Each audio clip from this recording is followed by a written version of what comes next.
En fait, on va vous présenter un peu l'association qu'on a rencontrée avec Marilou dans le cadre de ce projet.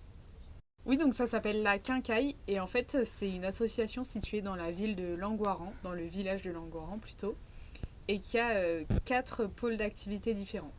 Donc la première c'est la vente d'outillage d'occasion. Ensuite ils vendent des outils neufs mais locaux. Après ils ont une partie qui est recyclerie de matériaux. Et pour finir ils ont une activité qui est un espace de café partagé. Donc avec des produits locaux, etc. pour respecter leurs valeurs. C'est ça, et du coup, on est allé sur place et on a rencontré Delphine, qui n'est pas la fondatrice mais qui est une employée de l'association et une amie de Juliette Micot, la personne à l'origine du projet. On a vu que c'était une personne vraiment engagée et que son mot-clé était vraiment la consommation responsable. Elle le dit beaucoup mieux que nous, donc on va écouter une petite partie de l'interview qu'on a réalisée. Une partie de seconde main où là on va être sur des matériaux qui sont issus de dons destinés à la déchetterie ou directement collectés en déchetterie. Et là on va les revendre à petit prix pour que ce soit considéré comme des produits et pas comme des déchets puisqu'ils sont encore totalement utilisables. C'est vrai que c'était assez intéressant d'entendre quelqu'un qui a fait son métier d'une cause qui lui tient à cœur.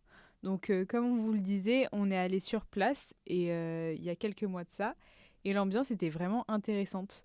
Donc, en fait, ils ont utilisé l'ancien centre de tri de la Poste pour y installer leur magasin. Et donc, dans la démarche de trouver les locaux, ils ont cherché à respecter les valeurs de l'association. Oui, c'est vrai qu'on plonge directement dans l'ambiance en arrivant, puisque en plus, même leurs panneaux d'affichage et le nom de leur enseigne sont faits à partir de matériaux recyclés. Concernant l'activité du magasin, Delphine nous avait dit qu'ils avaient réussi à obtenir des subventions pour démarrer leur activité. Mais effectivement, comme Liam l'a dit, c'est principalement grâce aux clients que leur activité peut fonctionner.